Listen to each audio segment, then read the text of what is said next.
La Unión de Jóvenes Comunistas tiene que definirse por una sola palabra: vanguardia. Conjugamos una misma actitud y un mismo lenguaje frente a los problemas esenciales del pueblo. Ahí está, en todas partes donde hay alguien que trabaja, ahí está el partido. Tras los barrotes de la cárcel donde hay miles de compañeros, ahí está el partido, ahí está. La Juventud Comunista no estamos a la defensiva, ni estamos aquí para negociar derrotas. Estamos a la ofensiva, en la conquista de los derechos de la clase trabajadora, en la conquista de la Tercera República, en la conquista del socialismo, en la conquista de esa vida mejor. ¡Despertad! Explotado por los patronos, asesinado por los fascistas. ¡Despertad! Existe una alternativa. Los comunistas tenemos una alternativa a este fracaso neoliberal que nos están vendiendo. Y sin duda vamos a luchar por ella. Sepan que no se van a enfrentar con señoritos. Sepan que se van a enfrentar con hombres. Forte il pugno che colpirà in ogni paese, in ogni città. Chi cammina sopra i corpi, violenta le culture, cancella i ricordi. Forte il braccio che alzerà la bandiera rossa della libertà. Come chi combatte sui monti, con le scarpe rotte quando fischia il vento. Come Augusto César Sandino, José Martí y Camilo Torres. Come chi combatte col cuore la causa del poveri contro l'oppressore. Come Steven Biko Cimil, la comandante Clelia, Zamora Machel. Come Che Parabundo Martí, figli della stessa rabbia. Come Sus e Ingegnere, Tupac Amaru e Simon Bolivar. Come Che Parabundo Martí, figli della stessa. Buenas noches, son las 10 y estamos en el programa 59 de Isla Radio. Hoy hablaremos sobre homeopatía. El programa de hoy, preparado por el Colectivo Universidad de los Jotas de Aragón, hablaremos sobre homeopatía. Para ello contaremos en el programa en primer lugar con la entrevista al psicólogo y escritor Marco Delgado. También tenemos como invitado en la mesa de nuestra tertulia a Juan Martín Ballestero, representante de la Sociedad Científica de Homeopatía de Aragón, a Carlos Miguel López, responsable de C-Paciente, sindicato de referencia de la universidad, y a Toño Hernández, estudiante de enfermería y militante del Club de Además hablaremos sobre la Cátedra Boirón, como coordinador general del CEPA, del Club de Estudiantes Progresistas de Aragón, Alberto Redón. Pero antes, vamos con el editorial, después de que acabe la canción.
La famiglia è aumentata un'altra volta, ma non del tutto.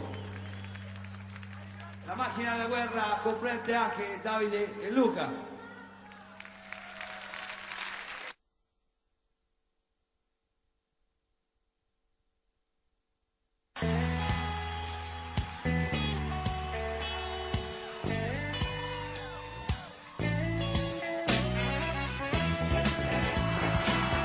Decía Planck, uno de los grandes científicos del siglo XX, que para las personas creyentes Dios está al principio, pero que para los científicos está al final de todas sus reflexiones. Y así es, la ciencia no depende de las casualidades divinas, sino de un estudio riguroso que mediante demostraciones se comprueba algo como útil. Este es también el terreno de la medicina. Una técnica concreta, como puede ser un medicamento, tiene un principio activo que, comprobado y estudiado científicamente, puede sanar. La homeopatía se nos presenta comúnmente como una receta milagro, como una casualidad caída del cielo o extraída de la tierra para nuestros males. Mención aparte se merecen las industrias homeopáticas y las farmacéuticas, las cuales no dejan de aprovechar un mal social natural para su beneficio. Pero para esto habrá otro programa. ¿Es la homeopatía una casualidad? ¿Puede un científico creer en ella? Os recordamos que estamos en Twitter, en @iscraradio, y también tenemos email, iscraradio@juventudes.org. El hashtag de hoy es iscra@homeopatía, y recordamos el número de teléfono por si queréis llamar, 976 525645. Cuando te dura la barriga, te recetarán un chupito de anís en vez de un Almax. Lo que faltaba ya. La ministra Ana Mato se mete a chamán y empieza a recetar hierbas y hongos a la tribu. Que una ministra diga que va a sustituir ciertas medicinas por alguna cosa natural es sencillamente vergonzante. Son medicamentos para afecciones leves, ya le digo, no tienen mucho valor terapéutico. Podrían ser sustituidos por cualquier otra cuestión, por cualquier otro producto, en algunas veces natural.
presentar a nuestro entrevistado de hoy, Eparquio Delgado, que es psicólogo clínico en el Centro Psicológico de Rayuela, coordinador de proyectos sociales, escritor y director del podcast de Psicología y Neurociencia conexionesenred.com. Fue el responsable también de la 10ª Asamblea de Izquierda Unida de presentar la resolución de rechazo a la homeopatía y las terapias pseudocientíficas. Buenas noches, Eparquio. Buenas noches. Buenas noches. Vamos, si te parece, con las preguntas. En primer lugar, queríamos que nos explicaras qué es la homeopatía, si funciona. Bueno, son dos preguntas. A ver, la homeopatía es un sistema médico, ¿vale? Es un sistema médico completo que inventó un señor llamado Samuel Hahnemann a principios del siglo XIX, en una época, y esto es muy importante, en la que la medicina no tenía remedios para curar casi nada. Es decir, la medicina en aquella época se dedicaba a buscar alivios y a probar cosas con los pacientes, pero en aquella época todavía no existía la medicina científica que tenemos hoy en día. Entonces, pues había mucha gente buscando remedios para las enfermedades. Entonces, pues cada uno se inventaba una cosa y probaba a ver si funcionaba, ¿no? Y este señor se inventó pues la homeopatía, que es un sistema médico completo que tiene una serie de principios, ¿no? Una serie de principios que se basan en que lo similar cura lo similar, es decir, si una sustancia en grandes cantidades te provoca una enfermedad, esa misma sustancia en muy pequeñas cantidades te la tiene que quitar, ¿no? Y siempre basado en los síntomas, ¿verdad? Luego, el principio de la dilución, y es que cuanto más diluida está una sustancia, más potente es, y el principio de la dinamización, y es que se supone que uno puede diluir una sustancia hasta que prácticamente no quede nada, o no quede absolutamente nada de esa sustancia, porque el agua en la que se ha disuelto sucesivas veces, pues de alguna forma capta la energía vital de esa sustancia, y eso es lo que realmente luego te cura, ¿no? Eso es básicamente la homeopatía. Uh-huh. Y bueno, hablando ya un poco de la resolución del rechazo a la homeopatía de Izquierda Unida, ¿cómo se hizo y por qué razón? Bueno, mira, la resolución surge de un grupo de compañeros y compañeras de IU que veníamos comprobando cómo desde hacía tiempo, pues de forma muy preocupante, todo el tema, no solo el tema de las terapias pseudocientíficas, sino otras cuestiones de dudosa validez científica, se estaba pues extendiendo cada vez más en la organización. Nos encontrábamos a cargos públicos, muchas veces compañeros, compañeras que salían a la prensa, pues por ejemplo pidiendo que se eliminen las antenas de telefonía móvil o pidiendo que se regularizaran las terapias pseudocientíficas, a pesar de que en 2011 el Ministerio de Sanidad publicó un informe que ya llevaba elaborando unos años, donde analizaba más de 100 terapias pseudocientíficas, 137 si no recuerdo mal, y durante años pues estuvieron buscando toda la evidencia disponible y encontraron que ni una sola de esas terapias había demostrado ser eficaz para ni un solo problema de salud. Entonces, en base a la evidencia que tenemos y que seguimos teniendo hoy en día, pues decidimos que Izquierda Unida tenía que posicionarse claramente en contra de que las terapias pseudocientíficas puedan entrar en la sanidad pública y en contra de que se pueda vender la idea de que sirven para algo. Entonces, pues decidimos mover esta resolución y bueno, como ya saben, en la Asamblea Federal de la 10ª Asamblea Federal, que se hizo en diciembre de 2012, pues salió aprobada por mayoría y desde ese momento Izquierda Unida es la primera organización política del Estado español que rechaza explícitamente este tipo de terapias. Sí, ¿y qué importancia puede tener que una organización como Izquierda Unida tome esta postura? ¿Es importante? Es importante que Izquierda Unida tome esta postura y es importante que todos los partidos políticos y todas las organizaciones políticas tomen una postura clara sobre el tema de la ciencia, ¿vale? Yo pienso que cuando se habla de tomar decisiones y de posicionarnos sobre ciertas cuestiones, debemos tener en cuenta dos cuestiones, ¿no? La primera es si realmente hay evidencias científicas de eso, y segundo, también tener en cuenta para qué vamos a utilizar eso, ¿no? Por ejemplo, ha pasado con el fracking, ¿no? El fracking, Izquierda Unida se ha posicionado en contra porque hay bastante evidencia que demuestra que puede ser peligroso y puede dañar el medio ambiente. Entonces se ha decidido, yo creo que con buen criterio, rechazar el uso de la práctica del fracking, ¿no? Que para los que no lo conozcan es una práctica para extraer gas del subsuelo, etcétera, ¿no? La cuestión es que nosotros entiendo que como personas de izquierdas lo que queremos es preocuparnos, lo que buscamos es preocuparnos por la salud de la gente. Y queremos una sanidad que cure. Entonces, queremos una sanidad, por un lado, que sea pública, defendemos la sanidad pública, y al mismo tiempo defendemos que la sanidad utilice procedimientos, técnicas, terapias que curan. Porque sería un contrasentido que al mismo tiempo defendiéramos la sanidad pública y al mismo tiempo defendiéramos la introducción en la sanidad pública de terapias que no han demostrado ser eficaces. Eso, desde mi punto de vista, sería un contrasentido. Si queremos una sanidad pública y queremos una sanidad eficaz, tampoco nos sirve de nada que tengamos una sanidad eficaz o tengamos unos procedimientos terapéuticos eficaces si esos procedimientos no pueden llegar a toda la población, sobre todo a la población pues con menos posibilidades económicas. Por eso yo creo que las dos cuestiones van de la mano, ¿no? O sea, por un lado, el lado científico, digamos, el lado de las evidencias, y por otro, el lado de la defensa de la sanidad pública, ¿no? Entonces nos encontramos organizaciones políticas que defienden al mismo tiempo la sanidad pública, que se dicen de izquierda, pero están pidiendo la regularización de las terapias pseudocientíficas y poco menos que darles el carácter de oficialidad que tiene la medicina basada en la evidencia, la medicina científica. Y yo creo que como personas de izquierdas tenemos que rechazar eso de plano.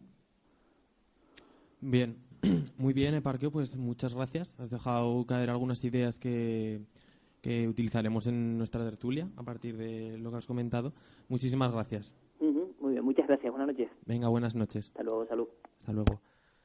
Bien, pues vamos a comenzar nuestra mesa de hoy. En primer lugar tenemos a Juan Martín Ballestero, representante, como hemos dicho antes, representante de la Sociedad Científica de Homeopatía de Aragón. Buenas noches. Hola, buenas noches. A Carlos Miguel López, responsable de CEPA Ciencias. Buenas noches. Y Toño Hernández, estudiante de Enfermería y militante del 15M San José. Hola, muy buenas noches.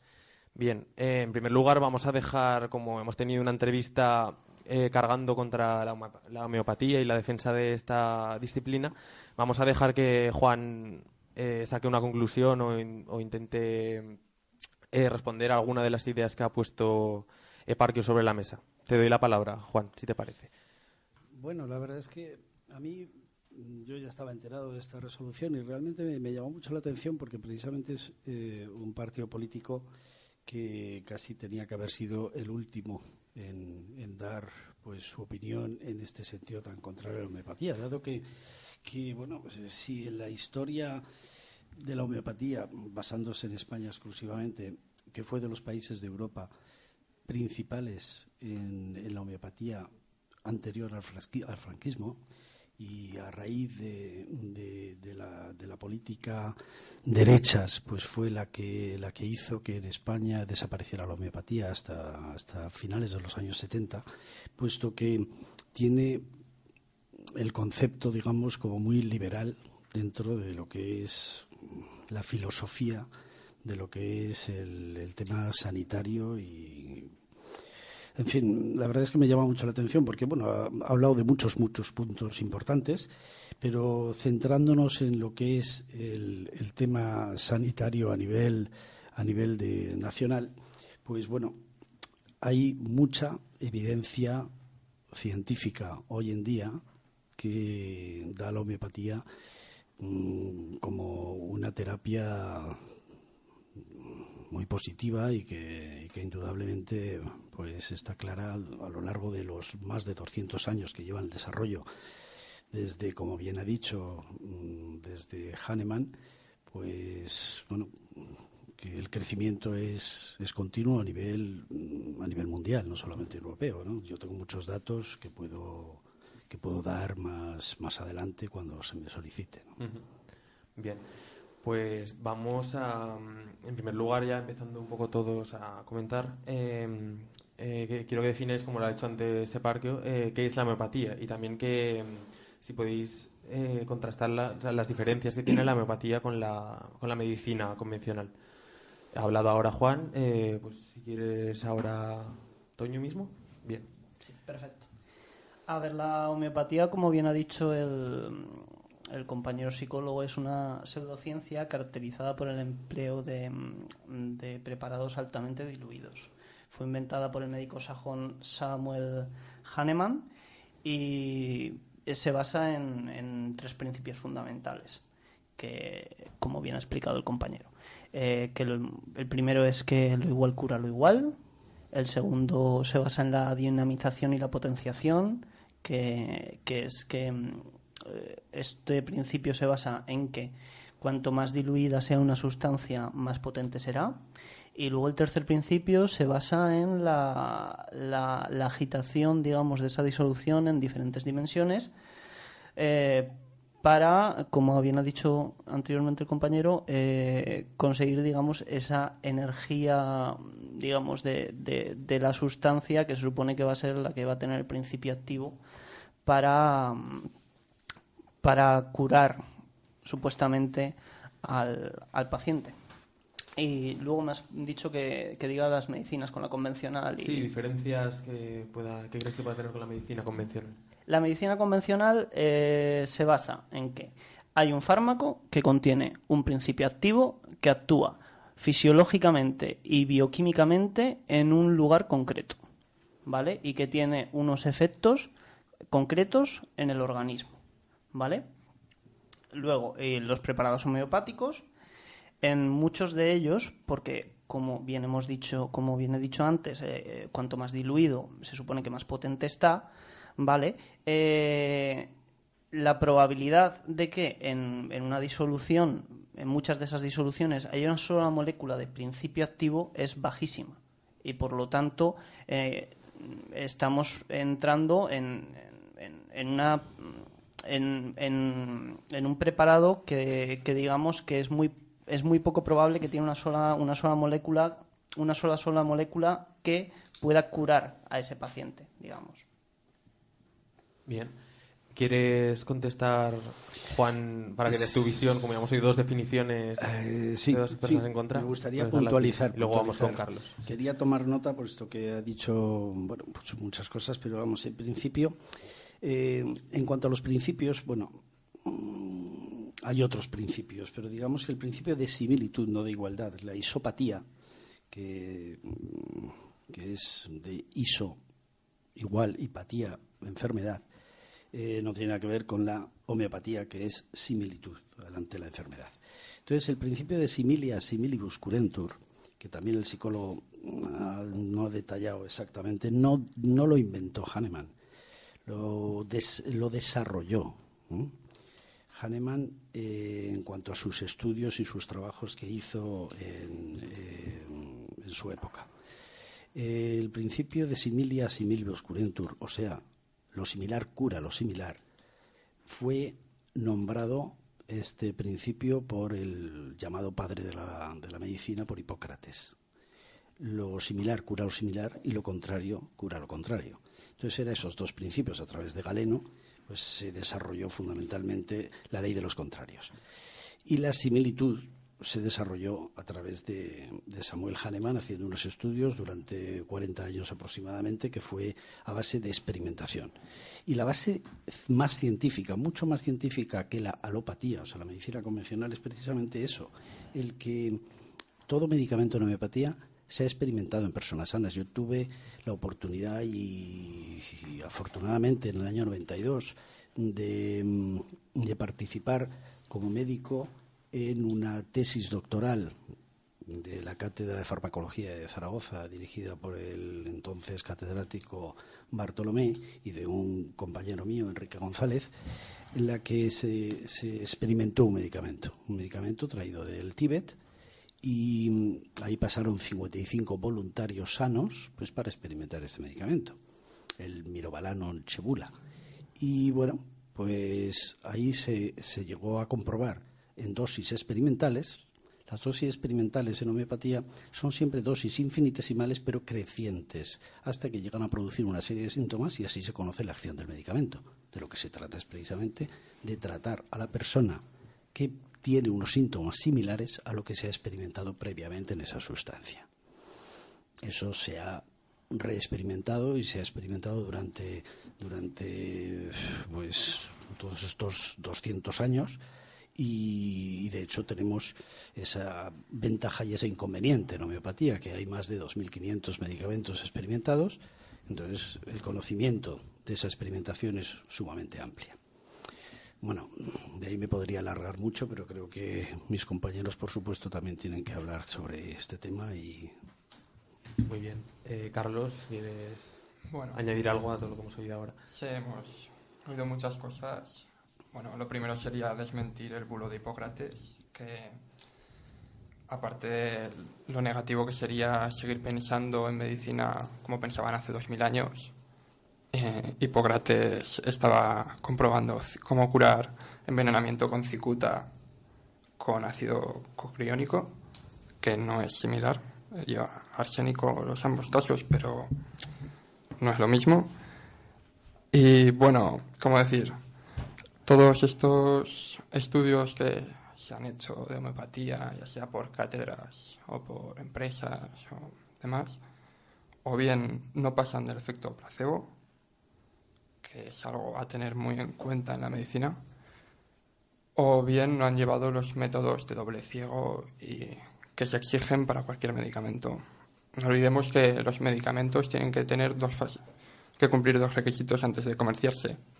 El primero es que no tengan efectos secundarios superiores al daño causado por la enfermedad.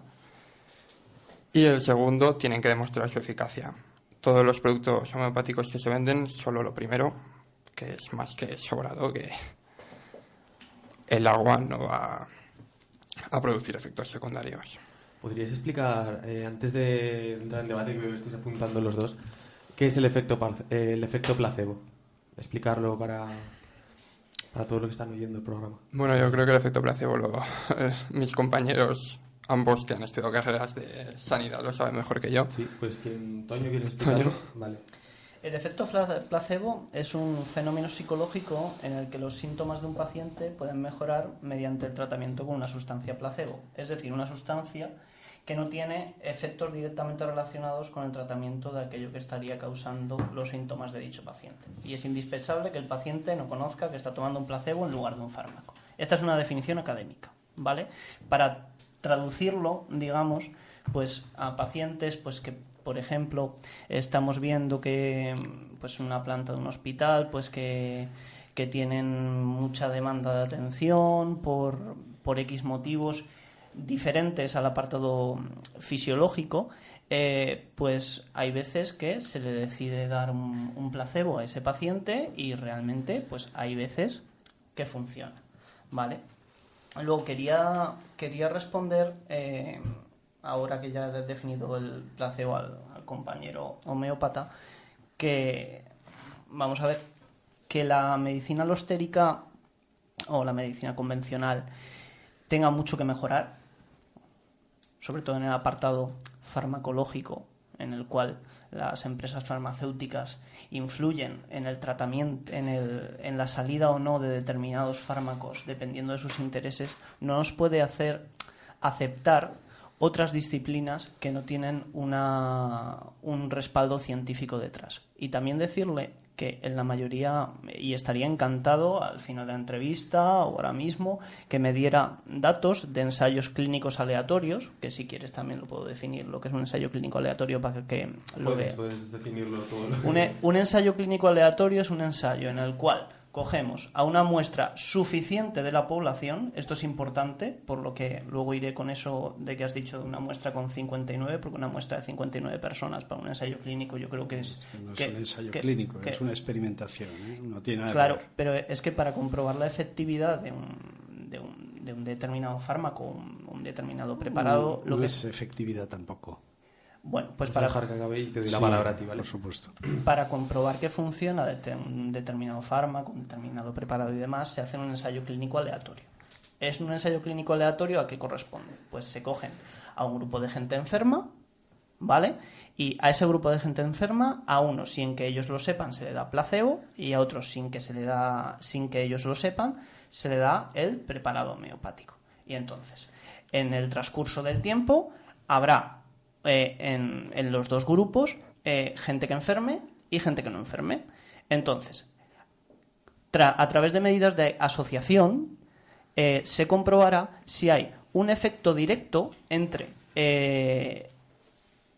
la curación o no de ese paciente y si ha tomado ese preparado o no ha tomado ese preparado. Y si vemos que está muy cercano al efecto placebo, pues evidentemente ese preparado se rechaza. Y yo como le he dicho al compañero, estaría encantado de que me enseñara estudios en los que la muestra fuera amplia y donde se vieran que las medidas de asociación fueran altas a favor de esos preparados homeopáticos, porque yo la verdad que todos los estudios que he visto pues no se corresponden o tenían sesgos o la muestra, que es la cantidad de gente que hace el estudio, es realmente baja y por lo tanto no se puede aceptar eso como evidencia científica.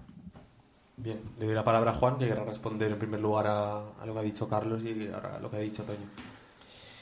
Bueno, lo de Carlos, lo de Hipócrates, sí, infórmate, porque Hipócrates definió la curación por la ley de los contrarios o la ley de los semejantes. Ya, pero Hipócrates no sabía lo que sabemos ahora de química tampoco, ni de medicina. Luego te doy la palabra. El doble ciego se hace ya muchos años que todo estudio en homeopatía se hace a doble ciego. Y no sé qué he puesto aquí sobre efectos secundarios, pero es que no sé, son tantas cosas. O sea, referente a lo que dice Toño ahora, pues yo es que aquí tengo un montón y esto es incluso antiguo, pero te estoy hablando del British Medical Journal, 107 estudios con metaanálisis basado en criterios validados, 77% de los estudios mostrados resultaron positivos para la homeopatía.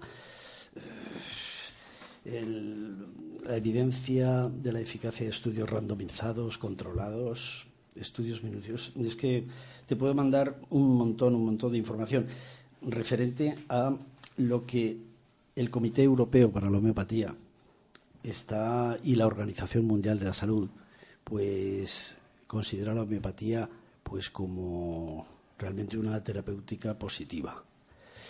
Querría añadir, aunque no se sale del tema porque estamos en lo mismo, en lo que en cuanto a que la homeopatía es muy importante el tema relacionado con el ser médico y la homeopatía quien la ejerce.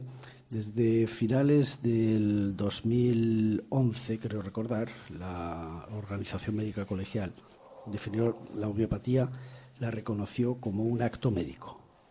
Entonces es muy importante porque la homeopatía debe ser ejercida por una persona que sabe llegar a un diagnóstico, dar el tratamiento adecuado y considerar un pronóstico.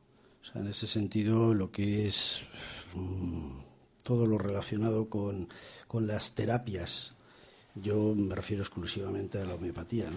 Perdona, Juan, por esto que has dicho, una pregunta. ¿Hace falta ser médico para ser homeópata? En este momento en España sí.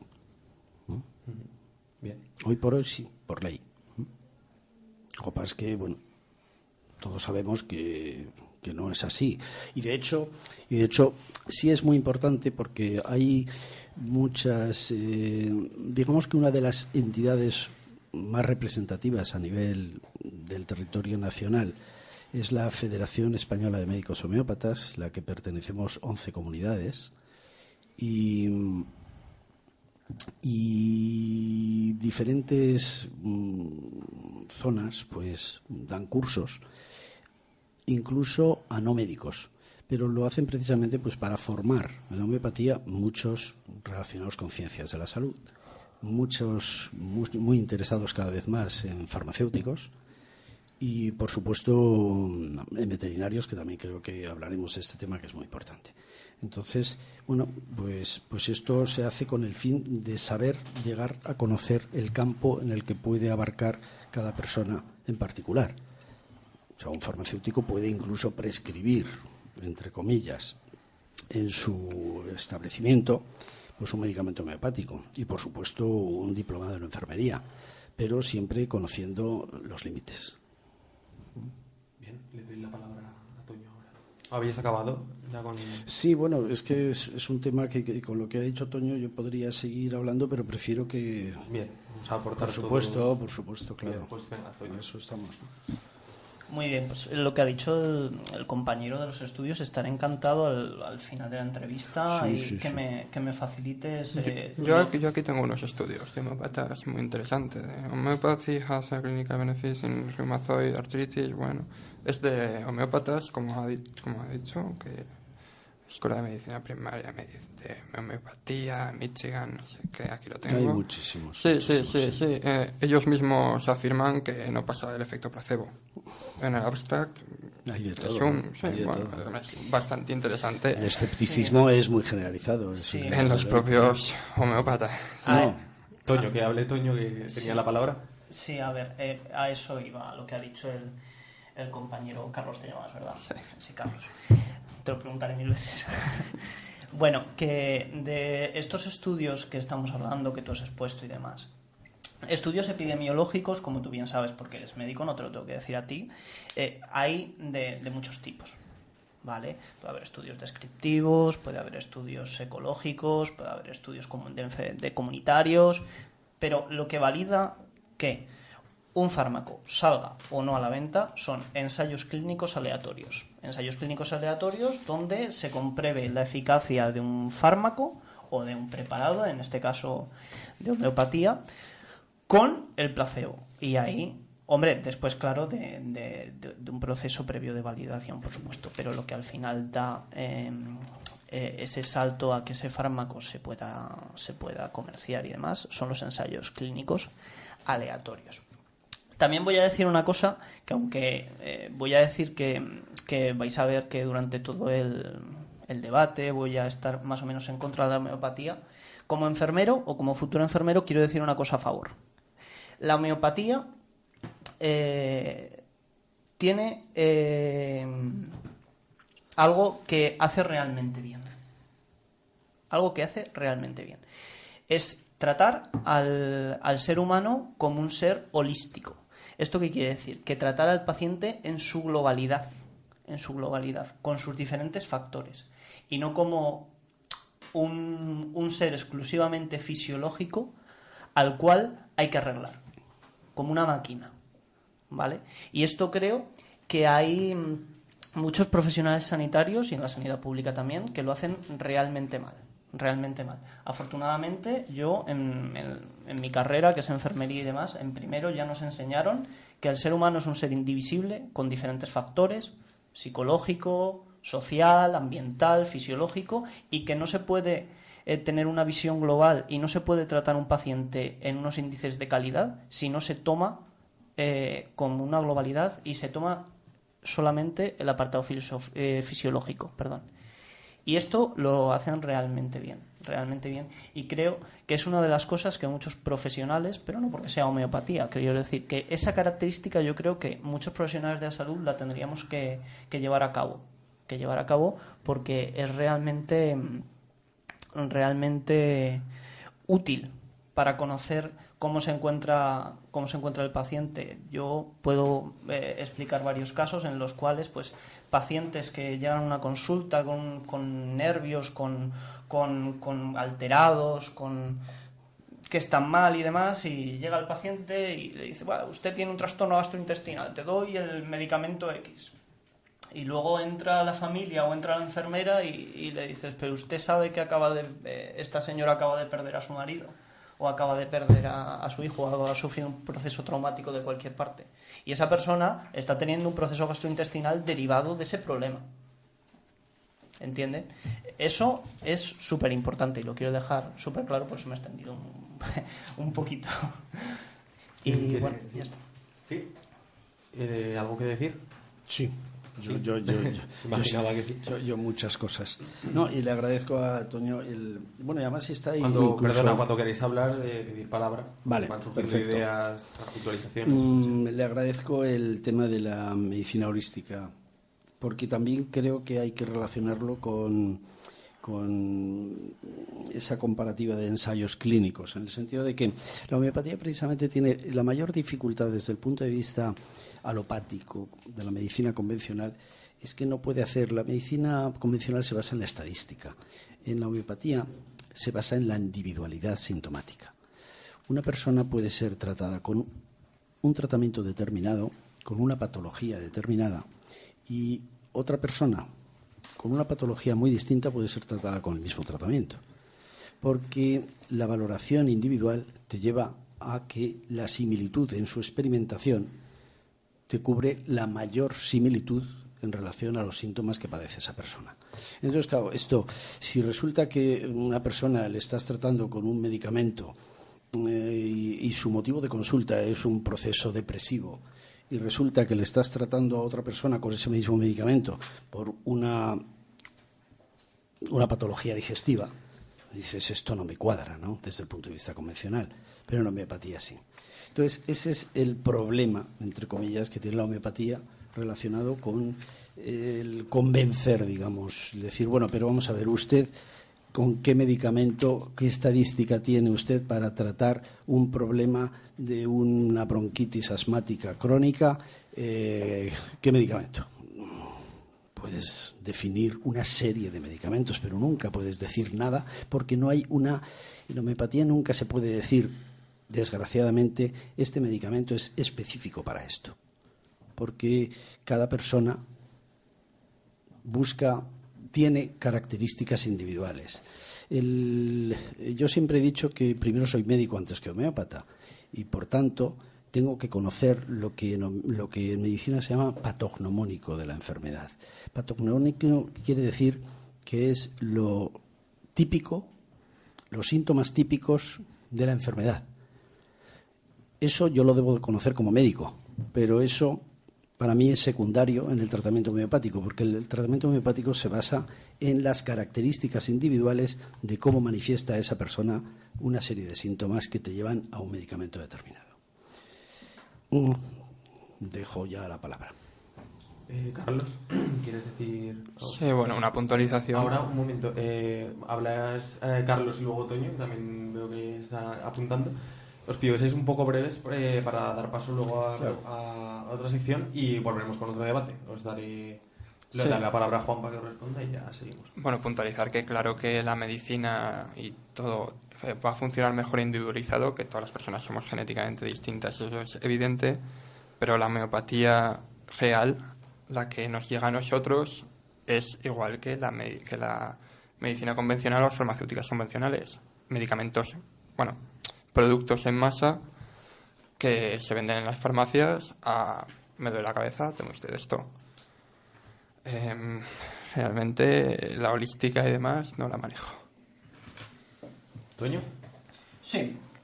A ver, para que la gente que nos escucha tenga más o menos claro las diferencias entre la medicina convencional y la medicina, bueno, los preparados homeopáticos, ¿vale? Lo voy a llamar así.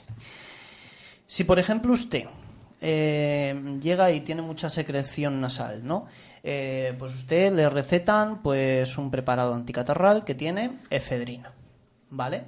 Que es un compuesto que se une en un receptor de una neurona postganglionar, ¿vale? Y entonces crea una vasoconstricción de los vasos sanguíneos en la zona nasal, ¿vale? Y entonces, como no le llega el suficiente, digamos, no es suficiente, o sea, que le llega menos riego sanguíneo a esa zona, entonces esa persona, como tiene menos riego sanguíneo, le bajan los mocos, ¿vale? Tiene menos mocos, tiene menos secreción nasal. Eso sería un medicamento, un ejemplo de un medicamento, ¿vale? Un medicamento del sistema nervioso simpático. Ahora, vamos a ver en contraposición un preparado homeopático. Un preparado homeopático, como bien hemos dicho antes, es una disolución muy grande,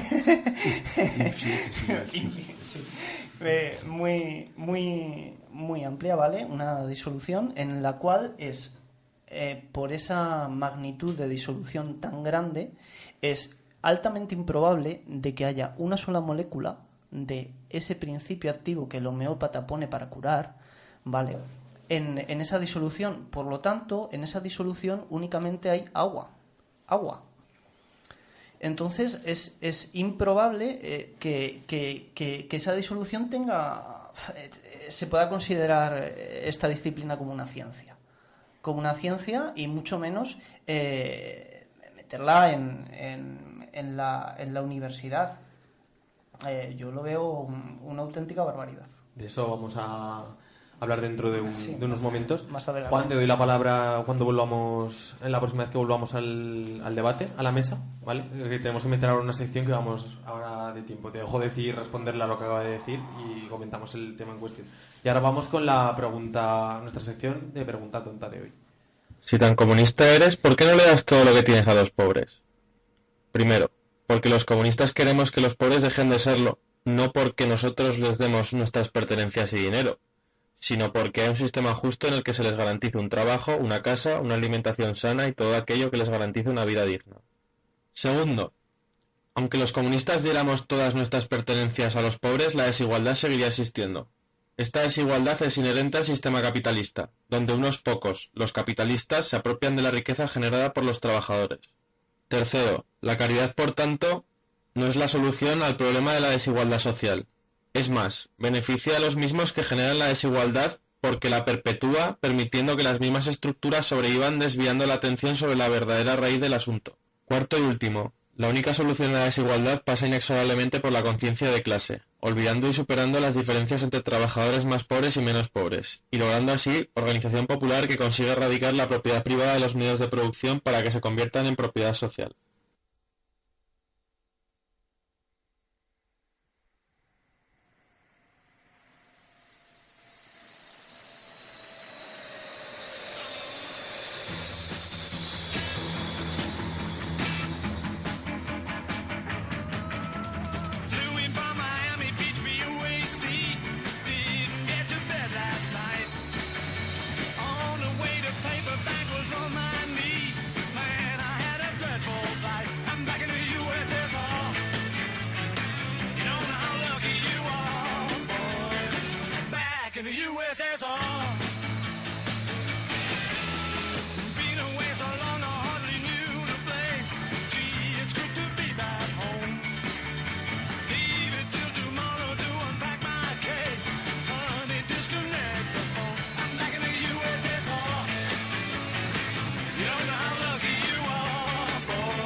Casi el 70% de pacientes con enfermedades graves recurren a las medicinas alternativas en España. La más popular y la más rentable sin duda es la homeopatía, pero que son capaces de promesas como estas. Es un complemento que te voy a recetar que nos ayuda a reparar tejidos, un reforzador de células. Pero ¿eso para el cáncer también viene bien? Lo estamos utilizando para cáncer. Todo lo que es degenerativo ayuda. Nos dijo que le tenía mucha fe a este jarabe, que él había tenido otro niño con un tumor igual que el del nuestro y cuando llevaba un tiempo tomando el jarabe, pues le desapareció el tumor, que se curó.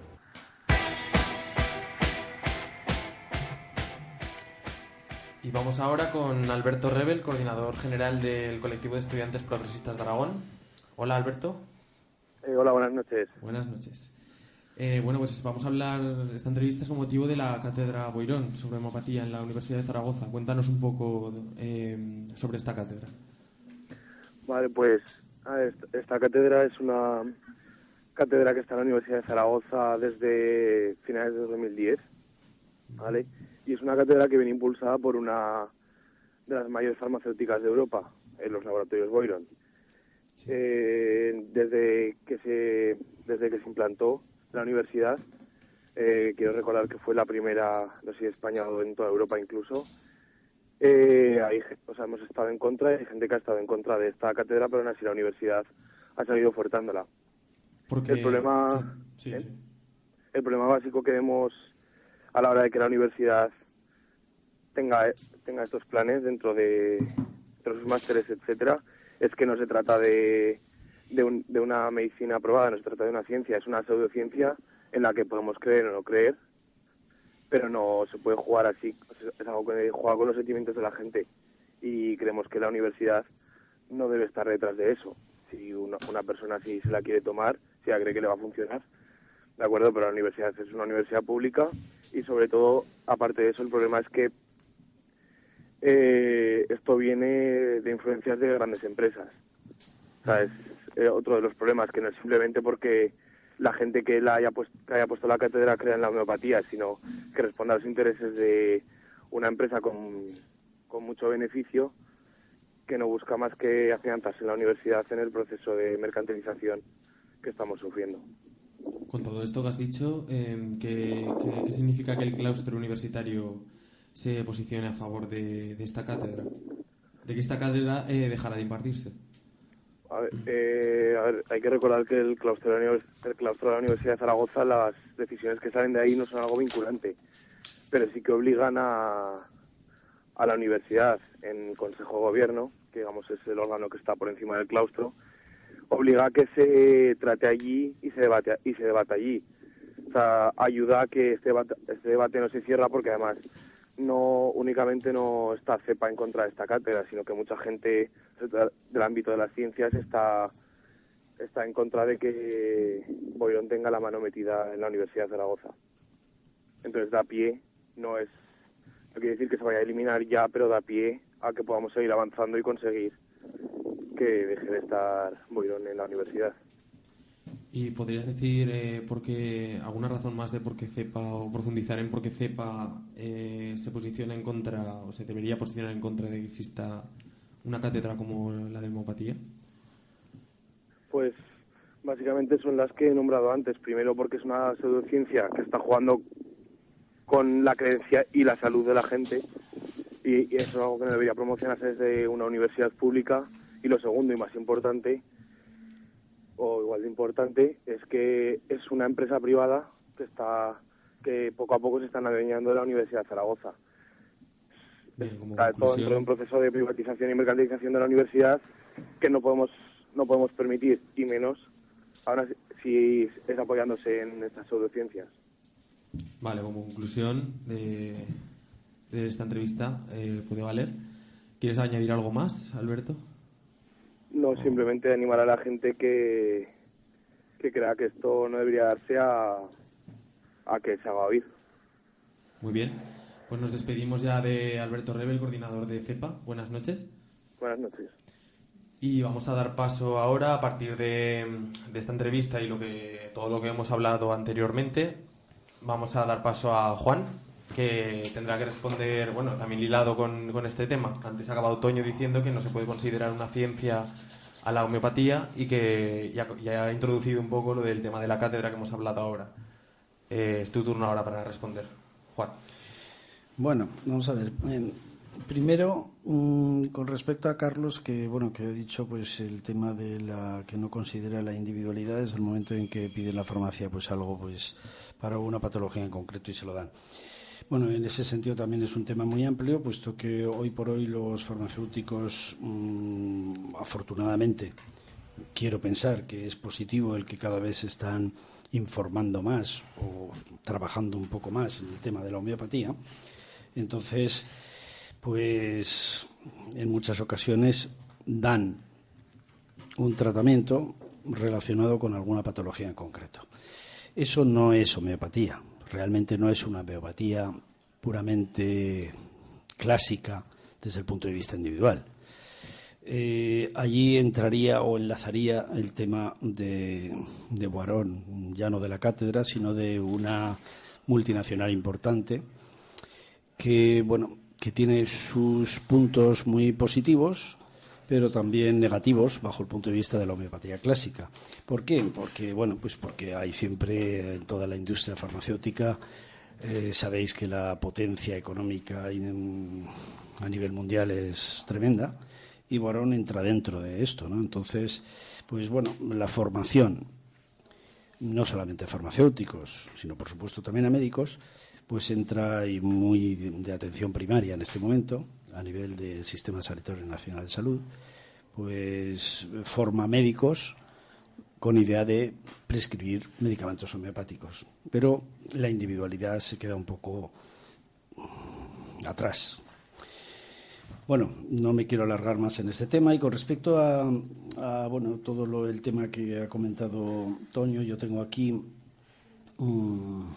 sobre los preparados homeopáticos, como él lo define, por ley desde el año 94, que ahora está la polémica en el momento actual, por ley el preparado homeopático es un medicamento homeopático, por definición, ¿no? Por el sistema sanitario de la Agencia Española de Medicamento. Y luego, bueno, pues con respecto a ya temas más científicos, y lo queremos llamar así, pues sobre el estudio molecular, que si solamente queda en agua, bueno, pues yo diría que aquí hay, hoy por hoy, digamos que lo que más está demostrando sobre la física, que es también igualmente interesante en esta cuestión, por resonancia magnética nuclear, por termoluminiscencia, es posible detectar una señal específica de la sustancia puesta en solución acuosa, incluso a las más altas diluciones homeopáticas. El medicamento homeopático presenta, pues, una actividad específica y contiene una señal identificable. Hoy por hoy eso está demostrado. Lo que pasa es que no es un interés, digamos, desde el punto de vista material. Digamos, antes has preguntado tú en varias ocasiones la diferencia entre la medicina convencional y la homeopatía. Yo muchas veces cuando se me pregunta esto lo baso muy en la definición muy simple y sencilla de que la medicina convencional es un concepto materialista de la enfermedad y la homeopatía es un concepto vitalista. Y ahí difiere todo, en el sentido de que la homeopatía funciona a través de reacciones físicas y no de reacciones químicas. Y cedo palabra. Bien, antes de darle la palabra a Toño, tenemos una llamada. Adriana, buenas noches. Hola, Andrea.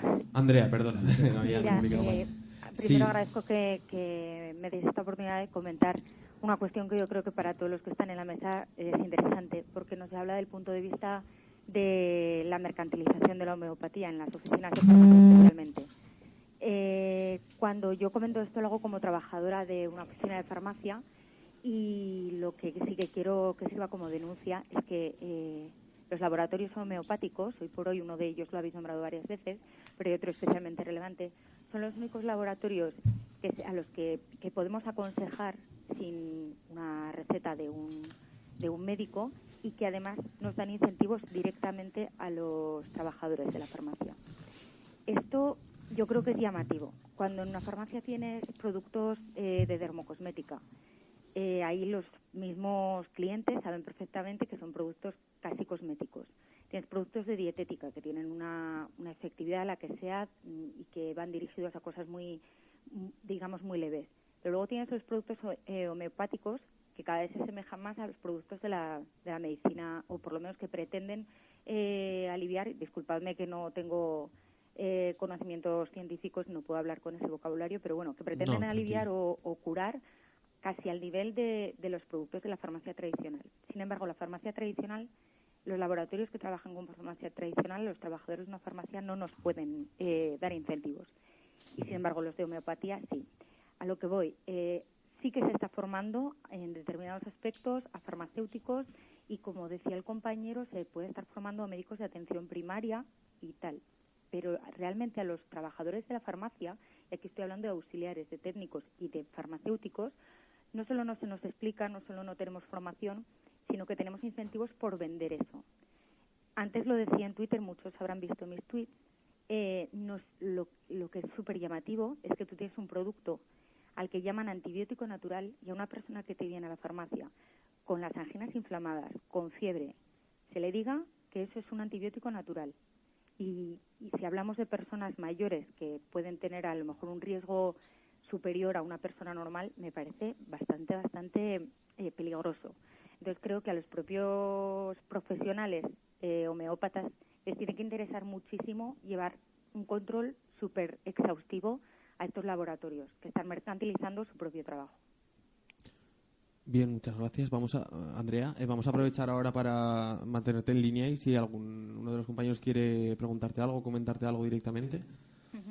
¿Sí? ¿Alguien quiere comentar algo? Bueno, a mí me gusta, agradezco y me parece una aportación muy muy importante la de Andrea.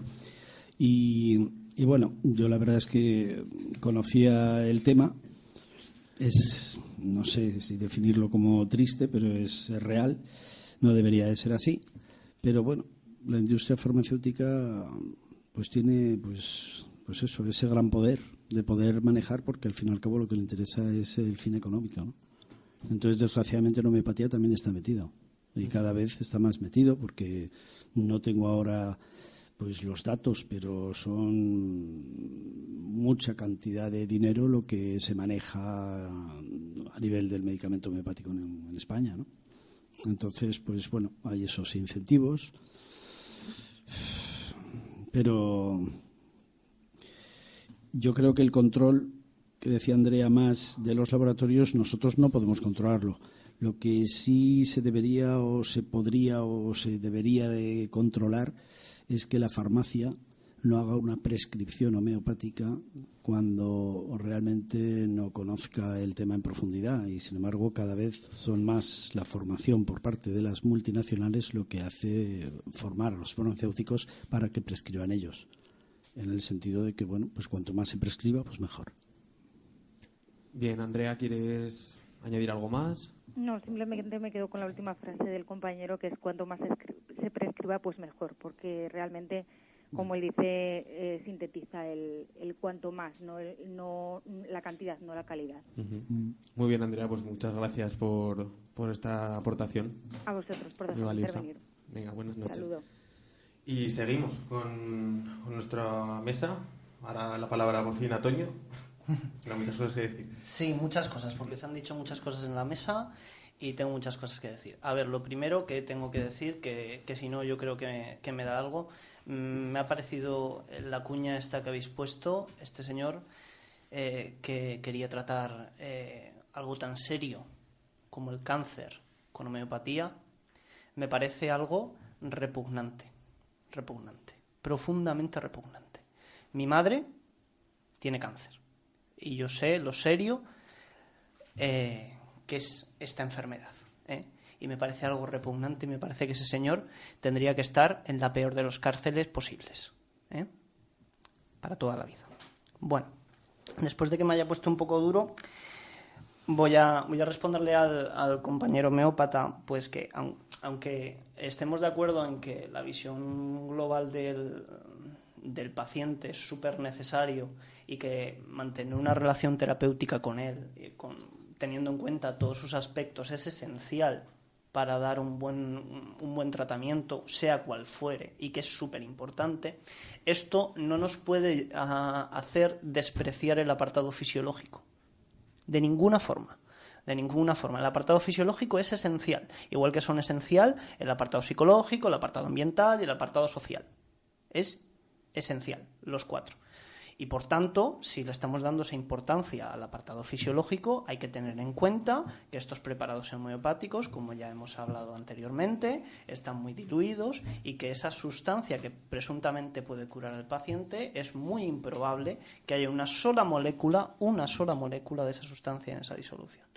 Aquí, para la gente que no tenga, digamos, mucho nivel científico y demás, pues vamos a poner un ejemplo. Yo creo que hay que traducir para que la gente se entere más o menos. Por ejemplo, a una persona que tiene mucha secreción lacrimal, ¿vale?, de muchos lloros y demás, pues por ejemplo, un buen tratamiento para ese síntoma pues sería algo, por ejemplo, que saliera de la cebolla, algún extracto de cebolla o algún elemento que formará parte de la cebolla, ¿no? Porque todos sabemos el efecto que tiene la cebolla nos hace llorar, ¿no?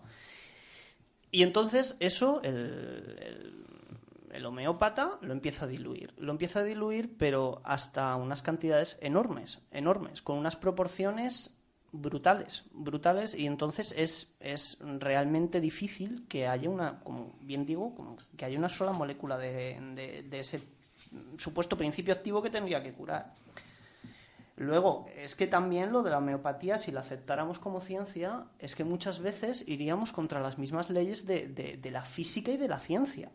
Porque, por ejemplo, si por ejemplo le voy a poner un nolotil a un paciente, si yo le pongo una mayor concentración de nolotil, mayor será el efecto, ¿vale? Y si está más diluido, menor será el efecto. Si yo le coloco un omeprazol, cuanto más diluido esté, menor es el efecto de un medicamento alostérico. En cambio, la homeopatía no, dice que a mayor disolución, mayor efecto, ¿no? Hasta llegar a esos índices en los que ustedes creen que pueden ser curativas esas cosas. Y bueno, lo de los farmacéuticos ya, a colación de lo que ha dicho Andrea y lo que ha comentado el compañero, es que lo del interés económico me parece tremendo. O sea, que los farmacéuticos estén bien informados, por esto es por el interés económico, exclusivamente económico, no por el bienestar del paciente. Es una pseudociencia que está teniendo mucha aceptación en el país, eso es innegable, está teniendo bastante aceptación y entonces pues les sale rentable vender eso, incluso en situaciones como la que ha dicho el compañero, que incluso le dan el preparado homeopático a una persona que no tiene una formación científica suficiente, que no es ni facultativo, que esa señora no ha ido a la universidad a estudiar una carrera de ciencias de la salud. Esa señora va a tener un conocimiento de fisiología, de bioquímica. ¿Qué conocimiento va a tener? Me parece inaceptable. Ya no me gusta que haya estos tipos de tratamientos, porque no le veo una base científica con gente como este señor que es médico, pero ya que lo de una persona sin formación científica ya me parece el colmo. Carlos, me llevo aguantando mucho. Bueno, ¿por dónde empezamos? Como ha dicho Tico, Boirón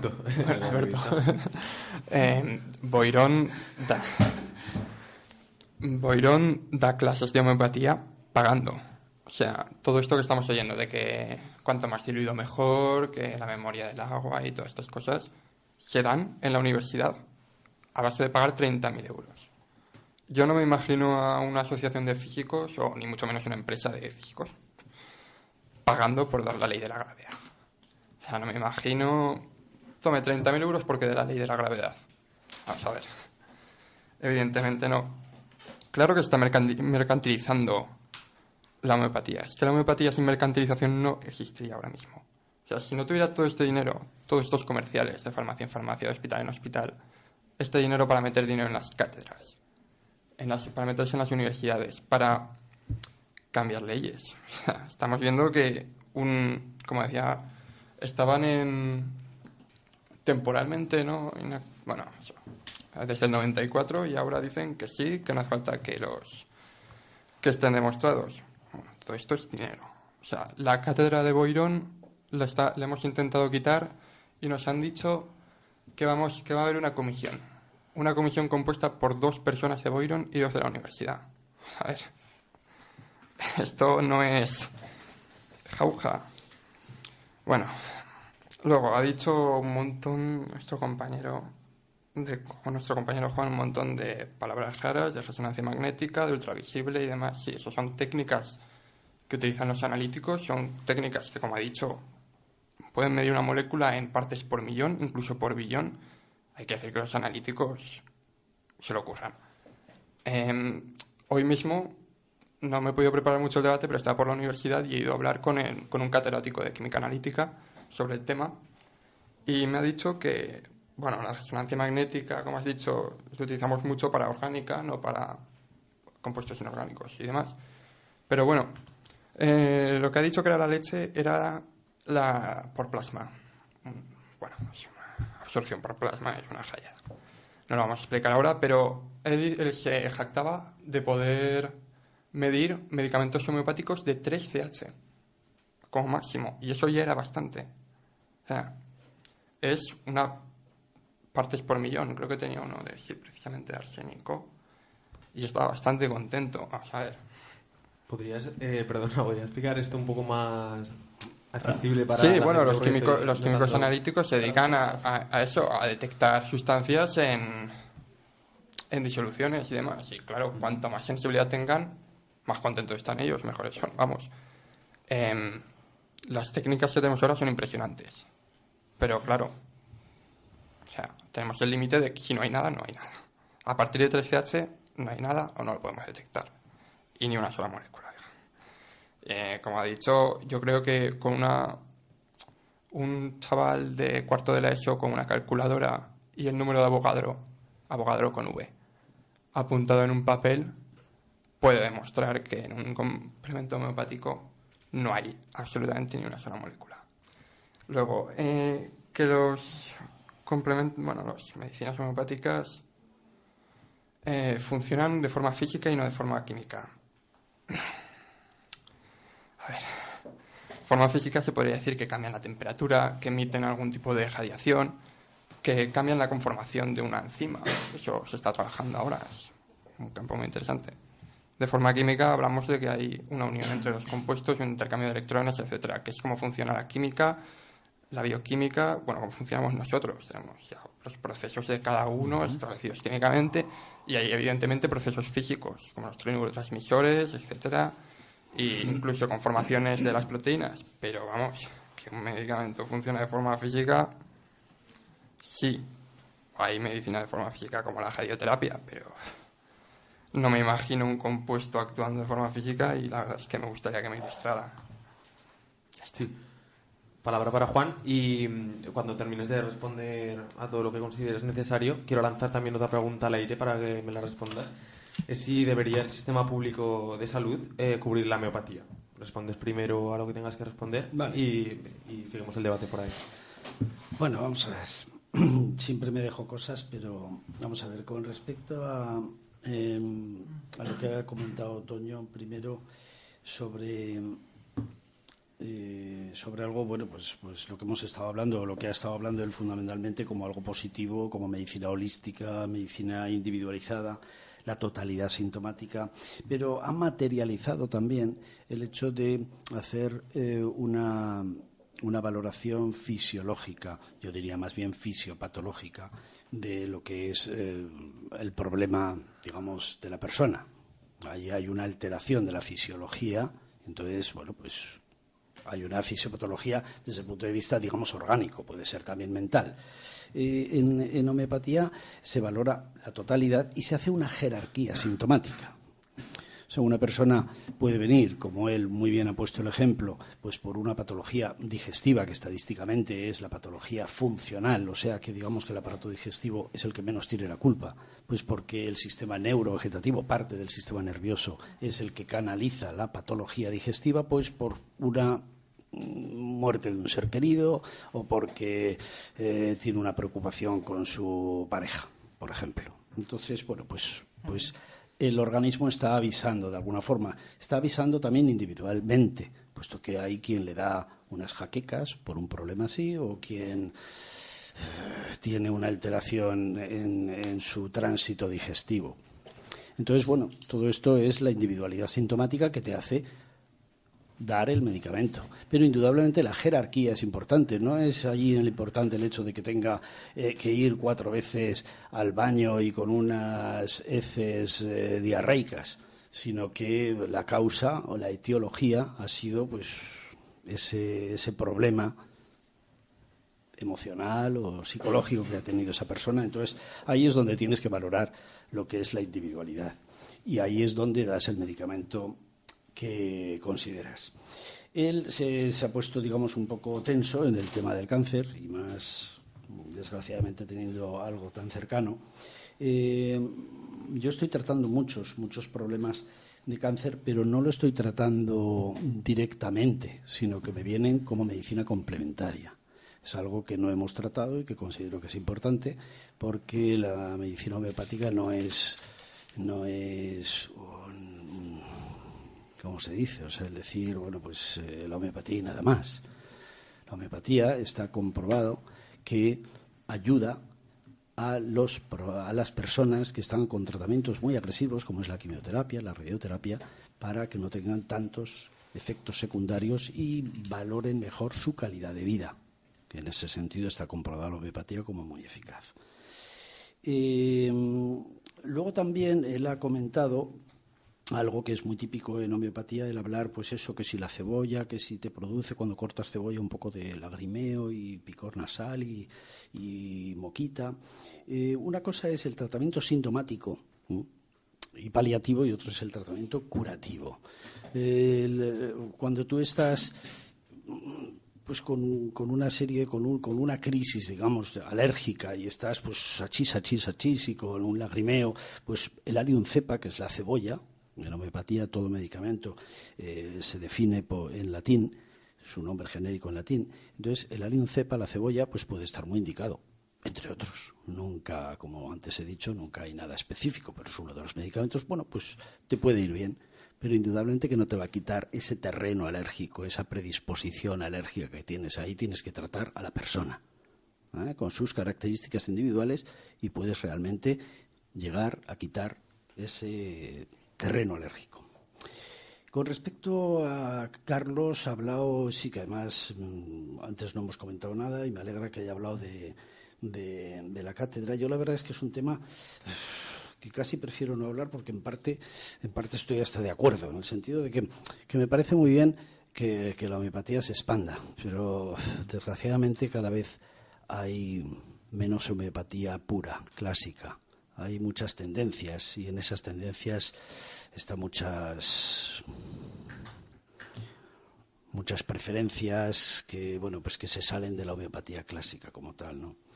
En ese sentido, pues sí, hay que pagar, pero claro, también la universidad, a mí me sorprendió en parte que se hiciera una cátedra, y luego no me sorprendió desde el momento en que vi que una cátedra la puedes hacer tú mañana, porque es cuestión de pagar. Tú pagas a la universidad y te haces una cátedra. Me supongo que habrá una serie de criterios, ¿no? Entonces, bueno, pues Boiron pues tiene dinero y hace mucha investigación homeopática muy positiva. Te digo que tiene cosas positivas, y bueno, y hace también una atención primaria, forma muchos médicos de atención primaria. La cátedra pues también tiene prescribohomeopatía.com. Entráis en esa página y tienes toda la información del mundo de todo lo que está haciendo la cátedra de Boiron a nivel regional. De un día por semana pues pasa consulta de homeopatía en ambulatorios de Zaragoza, bueno, y muchas cosas de formación, ¿no? Pero claro, formación, ¿en qué sentido? Pues bueno, pues tú vas a un médico de atención primaria que se ha formado con Boiron, entonces te va a tratar muy en base a las entidades clínicas o los síntomas que... O sea, la homeopatía pluralista, que es la que se llama, digamos, desde el punto de vista más comercial, se diferencia de la homeopatía clásica o homeopatía unicista, porque uno de los principios fundamentales de la homeopatía clásica es un medicamento lo que hace el efecto en una persona. Pero 2 o 3 o 4 ya no se sabe lo que hacen. La homeopatía pluralista pues te da un medicamento para el dolor de cabeza que tienes, pero además también te duele el estómago, a veces tienes diarreas y a veces te sale una erupción en la piel. Bueno, pues hace como la medicina convencional, te da los tratamientos paliativos con las diferentes entidades clínicas que tú representas. Entonces, bueno, la homeopatía pluralista funciona también así. Entonces, ¿qué está haciendo al fin y al cabo? Vender más homeopatía. La ley del 94 es una ley de la Agencia Española del Medicamento, o sea, no está inventada por Barón ni es historias. Si quieres, en todo caso, puedes discutir de que hoy la regulación homeopática del medicamento, aparte de ser una regulación por parte de la Unión Europea y de estamentos que le están obligando al país, es porque las tasas que el gobierno va a cobrar por los medicamentos homeopáticos es una cantidad de dinero muy importante, pero a efectos del gobierno, y ahí lo va a cobrar a los laboratorios, en detrimento nuestro, en cuanto a que se van a retirar muchos medicamentos poco utilizados. Y entonces, bueno, pues para no pagar tasas, los laboratorios lo que van a hacer, digamos que es bastante complicado, bastante más amplio el tema, ¿no? Pero bueno, y perdona, tú habías comentado también debería estar en la homeopatía del sistema público. Y ahora os voy a pedir que seáis ahora breves porque se nos está acabando el tiempo. Vale. Así que vamos a hacer mejor una cosa. Como veo que puede ser a lo mejor más interesante lo que vais a responder vosotros con eso, vamos a dejar palabra ahora a Toño. Muy bien. Lo del sistema público de salud, bueno, ya se ha comentado también algo durante todo el debate, entonces concretamente en eso vamos a dejar mejor que siga el debate fluyendo. Toño y luego Carlos. Y eso os pido brevedad, os daré la palabra a vosotros, luego le daré para que acabe a Juan porque está en desventaja su postura y ya cerraremos el debate. Toño. Bueno, a ver, intentaré ser lo más breve posible, tanto en cuanto hay que responder a muchas cosas, ¿vale? Por supuesto que a lo que me refería era al apartado fisiopatológico, pero no podemos entrar ahí en terminología. En terminología, porque si no el debate se sí. haría eterno. Entendido perfectamente. También quiero decir que los trastornos gastrointestinales, que yo esté de acuerdísimo contigo en los beneficios de la reacción terapéutica y del ser holístico, no quiere descartar que, por ejemplo, en el caso que hemos puesto, en los trastornos gastrointestinales, hay muchas veces que el origen, mayormente, porque ya te digo que nunca podemos decir que tiene un origen tal, no, el paciente se encuentra de una manera en esos apartados que hemos hablado, ¿vale? Pero hay muchas veces que el origen es mayormente fisiológico. Y entonces hay que actuar con medicación. Y desde luego también, como estamos hablando y estamos ahí convergiendo y parece que estamos de acuerdo en el apartado psicológico, social, ambiental y teniendo una valoración siempre global del paciente. Eso ahí no vamos a discutir. Luego, que sí, claro que con lo del cáncer, claro que mejora las perspectivas de cáncer, tratarlo holísticamente, y claro que mejora la sintomatología. Y unos cuidados integrales del paciente mejoran el pronóstico de las enfermedades. Unos cuidados integrales en los cuales al paciente se le tenga en cuenta en esa visión que estamos hablando. Claro que mejoran la incidencia.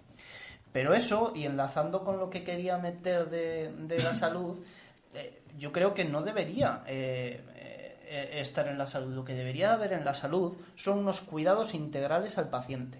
Cuidados integrales. En la salud pública. En la salud pública actual tendría que haber unos cuidados integrales, desde una perspectiva holística, con profesionales formados para cuidar. Con profesionales formados para cuidar desde una perspectiva científica y crítica. Y todas estas características las engloba una disciplina científica concreta. Y esa disciplina se llama enfermería. Luego, y ya para limitar, volver a resaltar, porque creo que es súper importante, que ver las limitaciones y los problemas de la medicina convencional, que estamos de acuerdo que tienen muchos, sobre todo por esa influencia que puedan tener las farmacéuticas en el plano económico y demás, no nos puede hacer aceptar como algo digamos científico o con cierto rigor como la homeopatía, porque vemos que no es así. Y ya está. Carlos. Bueno, lo primero quería comentar lo de medicina complementaria. siempre que un homeópata nos comenta que funciona, se refiere a catarros, dolores de cabeza leves. Cuando decimos temas de cáncer, temas de dolencias graves, empiezan con medicina complementaria. Es decir, tú te tomas tu quimioterapia y tus cosas, y también la homeopatía. Si te mueres, culpa de la quimioterapia.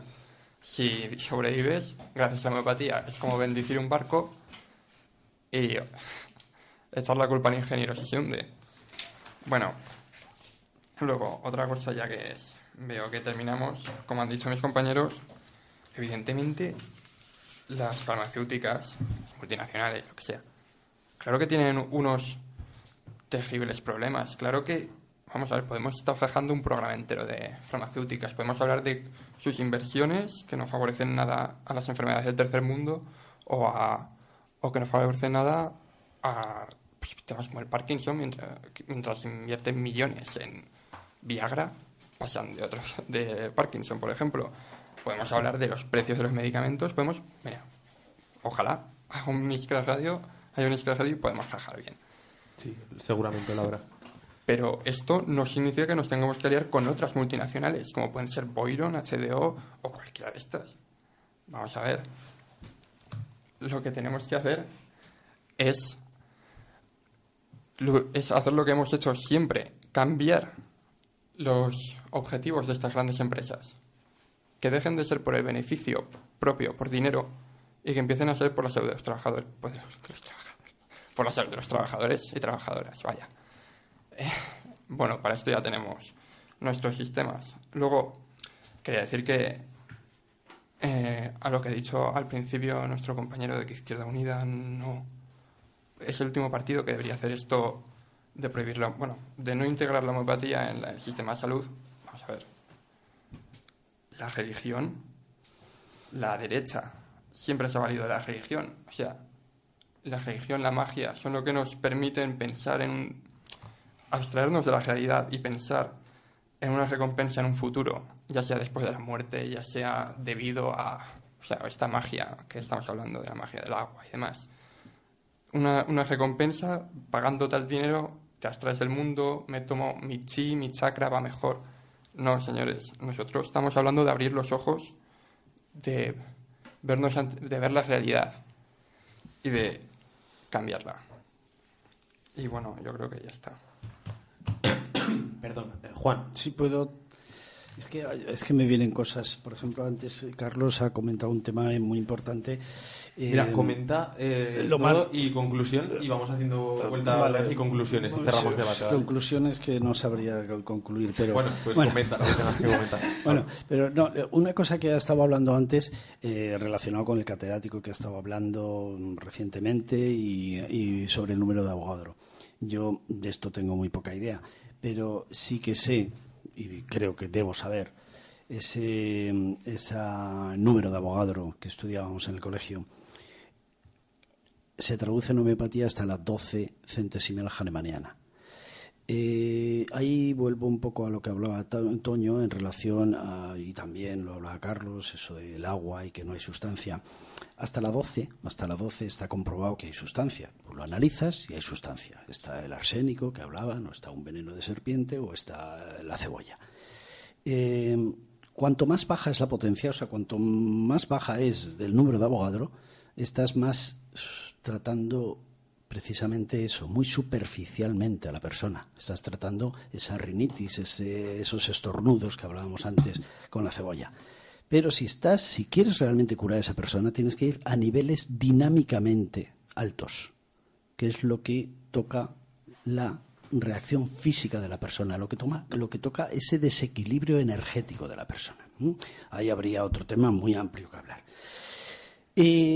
Sobre lo que has comentado tú, la homeopatía en España no está incluida en la Seguridad Social, eso es evidente por ahora, aunque cumple perfectamente los requisitos de ser una medicina de primera línea, en atención primaria, basada en la evidencia, poco agresiva, mínimos efectos secundarios, barata y segura. Algunas compañías de seguros sanitarios la incluyen en su cuadro general de especialistas, aunque los honorarios percibidos por el médico comprometen una buena calidad en su práctica. Por lo tanto, la mayor parte de los médicos homeópatas competentes ejercen la medicina privada. Bueno, es lo que hay y Y como conclusión que me pedías antes, pues bueno, también hay una pequeña cosa que, bueno, y supongo que bastante más, pero en este momento se me ocurre, que cuando tanto se habla de placebo, tanto se habla de agua, de magia, yo dentro de 2 meses voy a ir a un congreso internacional en Bélgica sobre homeopatía veterinaria. El que lo organiza, lo trajimos aquí hace un par de años, es un homeópata veterinario muy reconocido. ¿Qué podrían decir estas personas que piensan que es placebo cuando resulta que 200 vacas están con unas diarreas tremendas y les dan un medicamento homeopático y se curan? ¿Qué me pueden decir a mí, que igual un 85-90% de mis pacientes son lactantes, no suelen llegar a 2 años ninguno, y tienen bronquitis asmática, están con broncodilatadores, con corticoides, tratamientos en serio, y que les doy un medicamento de homeopatía y no todos se curan, porque sería yo, pues yo qué sé, me harían un... Pero cuando doy el medicamento que cumple esa similitud, el niño responde, y los niños responden mejor que nadie, porque no están contaminados como estamos los adultos. Y con eso creo que ahí digo todo, porque ahí no es el efecto placebo, Ahí cuando un niño de 6 meses le das un medicamento, incluso 6 meses generalmente está con una lactancia materna y se lo das a la madre. Le das el medicamento que corresponde a la madre por la transferencia que existe entre el madre e hijo, y el niño se cura. Y el niño no está tomando nada, está tomando la leche de madre. Todo eso donde se palpa, es que todo lo tenemos que palpar, todo lo tenemos que materializar. Ahí es el problema de la homeopatía realmente, porque vivimos en una sociedad materialista que si no lo palpamos, no lo vemos, no vemos esa fisiopatología que bien decía antes Toño en cuanto a ese problema gástrico de una acidez y que tienes que evaluar, sí, tienes que evaluar, pero tienes que jerarquizar esos síntomas. Si esa persona tiene una acidez de estómago y hace una úlcera gástrica y resulta que se le ha muerto la madre hace un mes, es más importante esa ruptura emocional que ha causado una patología posterior, sea gástrica o me da exactamente igual que sea un problema hemorroidal. Le vas a curar igual, si realmente das en el núcleo que desencadena el problema. Bueno, yo creo que ya no digo nada más. Bien, pues muchísimas gracias, Juan. Vamos a dar paso, veo que estáis escribiendo mucho. Sí. Intentad unirlo. Me tienen asustado. Intentad unirlo a una conclusión, por favor, porque nos va el tiempo. Vamos a terminar. Y le doy la palabra a Carlos. Lo primero, sí, estoy de acuerdo con Juan en que la homeopatía es barata y no tiene efectos secundarios. O sea, como que es agua y no tiene ni efectos primarios. O sea, luego, claro, empezamos con magia y con no materialismos porque es evidente que no se puede demostrar ni palpablemente. Luego, efecto placebo. El efecto placebo es algo muy primario. O sea, si yo a un perro le doy una galleta, él, o sea, por hacer algo bien, él le asocia que al hacer algo bien va a recibir una galleta. Evidentemente tiene tiene un sistema asociativo y pueden tener placebo. Luego, lo de las vacas, pues seguro, hombre. Aquí decía un profesor mío que puedes publicar hasta en el... Hay muchos trabajos de homeopatía veterinaria que te puedo dar cuando quieras. Decía un profesor mío que puedes publicar hasta en la revista de tu barrio. O sea, claro, de todo ahora. Y claro, los estudios científicos, como todo, hay que verlos. Luego, me ha molestado mucho, la verdad, que digas que recetas homeopatía a niños con bronquitis. O sea, viendo casos de muertos, como hubo el 23 de noviembre, un chaval en Inglaterra que tenía una infección y su madre decidió darle homeopatía. Y, pues evidentemente, si es terapia complementaria... Eso es lo del barco que decías tú, Exactamente, lo que digo yo del barco. Si bendices el barco, pues lo puedes bendecir todo lo que quieras, pero que el ingeniero lo haya hecho bien. Si no, pues mal vamos.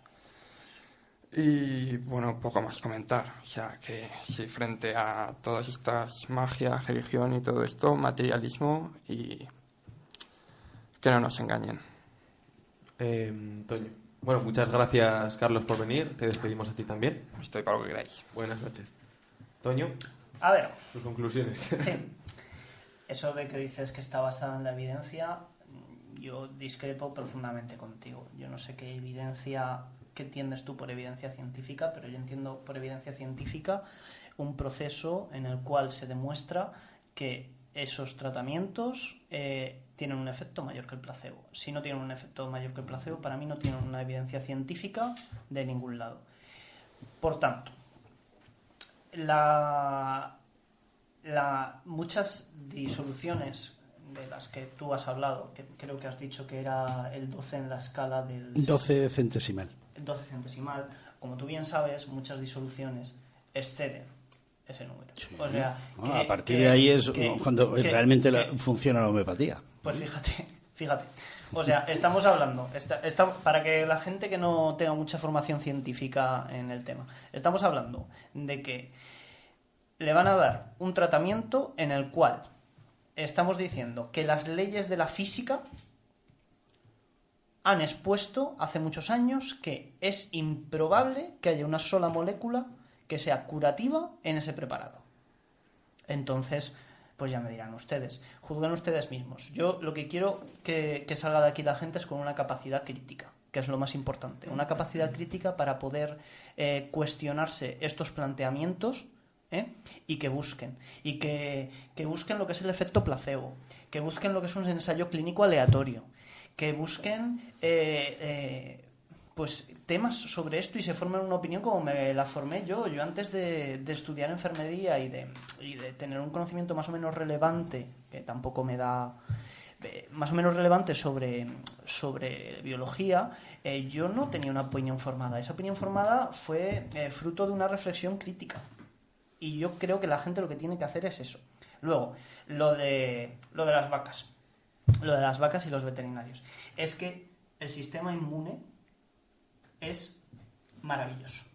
Es auténticamente maravilloso. Y lo que realmente funciona muchas veces es la capacidad autocurativa del paciente. ¿Vale? Entonces, cuando a animales que evidentemente no están sugestionados y demás toman esos medicamentos, pues evidentemente lo que ocurre es que el sistema inmune, a la vez que está tratando con un fármaco alostérico, también está tratando el sistema inmune y está luchando con esa enfermedad. Y puede solamente con el sistema inmune resolver esa enfermedad.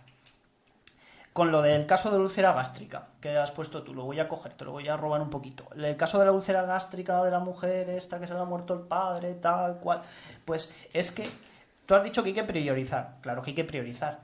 Hay que priorizar y hay que tratarlo de manera conjunta y hay que tratar todo. El apartado psicológico, que es súper importante en una persona que ha perdido a un ser querido, y el apartado fisiológico también.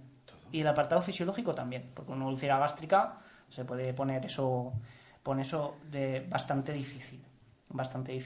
Y por tanto, con homeopatía, eso a vista de los datos, hasta que yo no vea un ensayo clínico en el cual, un ensayo clínico aleatorio en el cual tenga un efecto mayor que el placebo, yo no voy a creerme que revierta en el beneficio del paciente, como que sea científicamente aceptable que haya un principio activo allí que esté curando a ese paciente.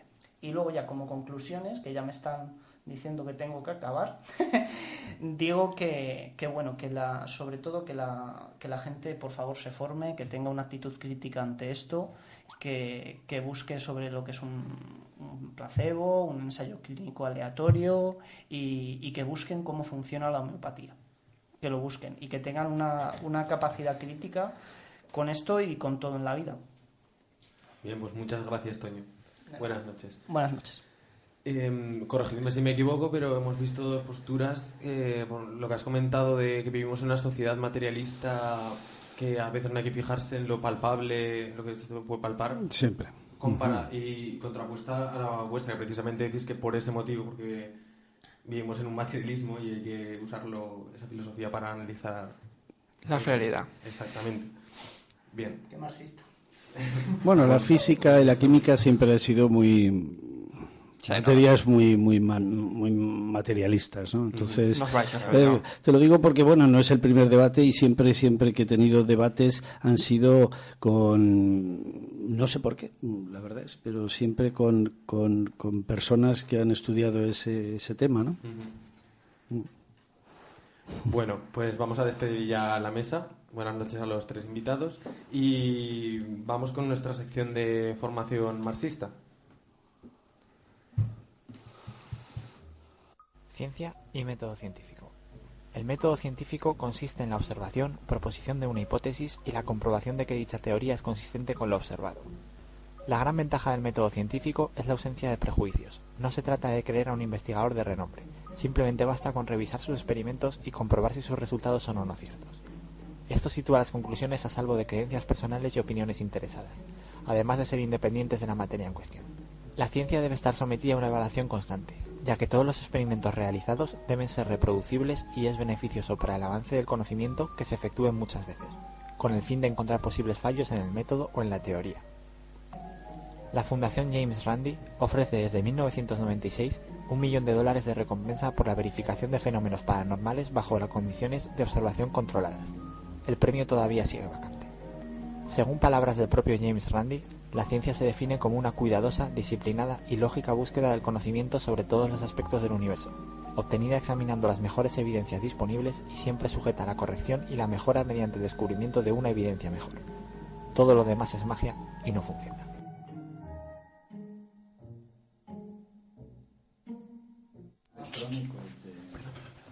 Y ahora vamos después de oír esta formación, vamos con la sección de la redacción de hoy, que os va a hablar sobre Gamonal, un poco fuera del tema que estamos hablando.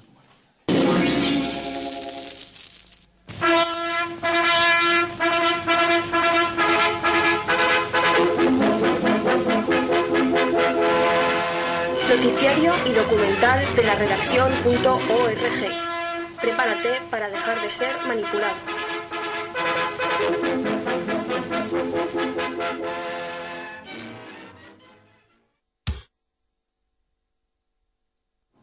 Gamonal, un barrio humilde y hasta ahora desconocido de Burgos.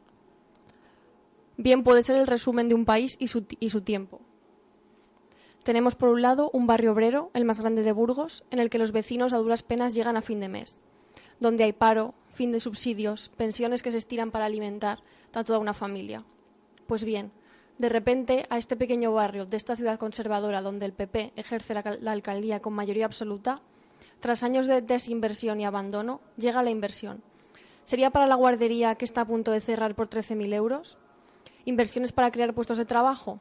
¿Un comedor social al menos? No. Una zona de garajes, con un coste de 8 millones de euros y que dejaría este barrio más incomunicado, ya que supondría el cierre de 3 carriles, y a los vecinos, atenazados por el paro, sin lugar para aparcar sus vehículos. Salvo que pagaran cerca de 20.000 euros por un alquiler a 30 años. Difícil que, con la situación narrada, las plazas fueran vendidas. Y aquí sigue la historia. ¿Por qué construir unas plazas de garaje que difícilmente van a ser vendidas? Bueno, quizás la pregunta acertada sería, ¿en beneficio de quién? De Michel Menéndez, Pozo, uno de los héroes de la España del ladrillazo, también llamado El Jefe. Este señor, condenado en 1992 a 7 años y 3 meses de prisión, de los que además cumplió solamente 9 meses, y amigo de Aznar, que además reconoció que le pedía consejo en materia urbanística cuando era responsable de los populares en Castilla y León, tenía la concesión de la obra, como no, adjudicada de manera poco clara, como demostró el diario.es. Los vecinos se cansaron. Meses de reuniones, asambleas, cartas al alcalde, pero silencio absoluto. El señor Pozo, como buen cacique, es dueño de El Diario de Burgos, asociado con El Mundo, la televisión pública y otros medios de la región. Así como si algo no aparece en los medios no existe, nadie supo de Gamonal. Las obras seguían. Hasta que los vecinos estallaron, y en varias manifestaciones masivas se colaron en los medios nacionales. El motivo, algunos destrozos, lunas de bancos, mobiliario urbano y, como siempre, un exquisito trato policial de caricias con porras, botas, guantes. Los tertulianos, ese animal mitológico, leyeron sus argumentarios, Made in Génova, y donde antes exigían una respuesta del pueblo ante los desmanes urbanísticos, solo veían llamas de contenedores y cristales del Banco Santander. En su bipolaridad, cuanto antes decían ser el azote de los caciques del ladrillo, ahora pedían presunción de inocencia, aquella que negaban a los manifestantes. Esa cal y borroca en espera de una protesta justa para salir a destrozar lo que pagamos todos y no entiende, cabezones ellos, que su soberanía se limita al voto cada 4 años, lo que es carta blanca para los electos. Estaba en el programa electoral, gritaban los mismos que apoyan a Rajoy, para que tras ganar las elecciones quemó su programa y se fumó una faria. Por su parte, el PP no daba su brazo a torcer. El alcalde, Javier Lacalle, comunicaba que las obras seguían. Era previsible nuevas protestas, más numerosas y concentraciones de apoyo en otras ciudades. El PP rectificaba y paraba las obras. Los vecinos no se fiaron. Los tertulianos bramaban contra ellos por no parar las protestas. Pero no se equivocaban. Imaginemos que, llamadas mediante: «Oye, Javier, macho, que el Jaguar no se paga solo y mi señora quiere ir a las Islas Griegas». «Sí, Michel, pero esa gente está desatados y en Génova están acojonados, que esto se extiende». «Va, pero esto se olvida rápido. Esperemos que baje la marea y luego seguimos adelante». Dicho y hecho, Madrid, Barcelona, Zaragoza, Gamonal inunda las calles del país y en las manifestaciones no hay batucadas, florecitas o abrazos gratis. Hay fuego, represión brutal y un pueblo que se empodera. El alcalde de Burgos, creemos que presionado por Génova, vuelve a rectificar y para las obras definitivamente. De momento. Como vemos, a este país valleinclanesco no le falta de nada. Caciques, gobernantes serviles, gobernantes timoratos, medios y tertulianos propagandistas y un pueblo que, dormido, de una vez en cuando les da una sacudida. ¿Será esta la definitiva? ¿Se dará cuenta de que callados no logran nada y solo cuando gritan los demás reaccionan? De momento, las manifestaciones siguen en todo el país. Y los medios siguen su campaña en defensa de un régimen moribundo e intentan desactivar la calle, convenciéndonos de que la violencia no lleva a ningún lado, cuando demuestran todo lo contrario. Lo bueno de Gamonal es su ejemplo. El gobierno, por un lado, está avisado. La apatía está dejando paso al grito. En cualquier momento la situación se les puede ir de las manos. Y a nosotros, el pueblo, la minoría no silenciosa, que cada vez es más mayoría y menos silenciosa, a nosotros nos marca el camino e indica que es el momento de unirnos, tomar las calles hasta derribar el régimen, que Gamonal sea el principio de su fin. Visítanos en laredaccion.org para descubrir más manipulaciones de los medios de comunicación, por un periodismo libre y crítico. laredaccion.org.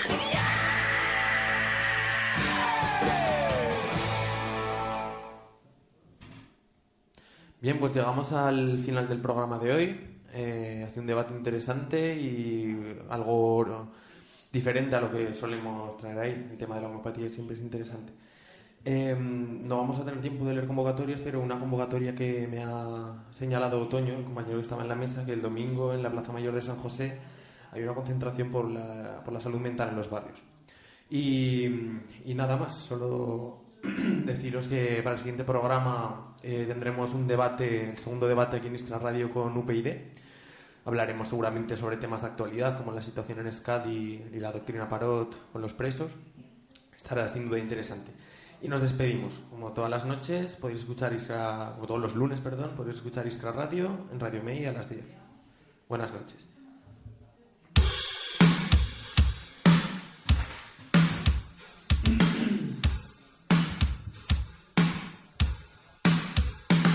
Siguen sangrando las venas del pueblo, siguen cerrando colegios, han convertido estar explotado en un privilegio. El precio, tu dignidad, no lo dudes, la gravedad se torna frágil aquí en el trapecio. Multitudes violadas, por patrañas, censura, la marca España un padre de familia, buscando en la basura. Cultura de pandereta y farla, futuro biólogo abandona la carrera, no puede pagarla. Otro debate, otra charla, otra mani, otro amigo. Puñalada por la espalda, otro parado, otro desahucio, otro mendigo. Quiero mi vídeo con Ken Loach, quiero mi canción de Carla. Y mientras, otro bache, otro inmigrante sin tarjeta sanitaria muere por VIH o cáncer. Asesinato legal, doctrina, el Ministerio de Sanidad asesina. Nos han prohibido soñar, nos han atado a la butaca, pero el que siembra miseria recoge bombas lapa. Políticas policíacas, estado de excepción, ocultan sin vergüenza el número de placa. Gobierno cabrón, sociedad hipocondriaca. Levantémonos al grito de revolución. Compañeras, ya suenan las alarmas. Exigimos que el gobierno se disuelva y entregue las armas. El miedo va a cambiar de bando. El miedo va a cambiar de bando. El miedo va a cambiar de bando. No desesperes, sigue protestando. El miedo va a cambiar de bando. El miedo va a cambiar de bando. El miedo va a cambiar de bando. No desesperes, sigue protestando. mamá, mamá, ¿qué hay hoy de comer?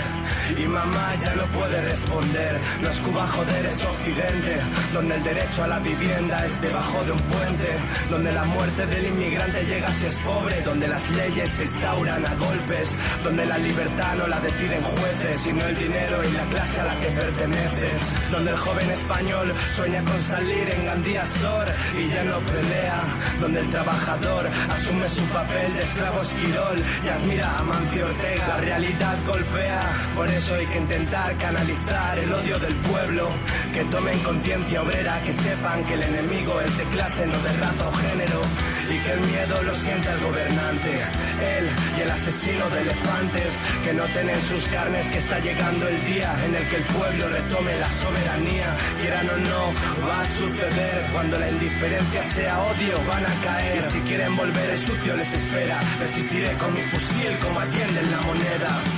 El miedo va a cambiar de bando. El miedo va a cambiar de bando. El miedo va a cambiar de bando. No desesperes, sigue protestando. El miedo va a cambiar de bando. El miedo va a cambiar de bando. El miedo va a cambiar de bando. No desesperes, sigue protestando.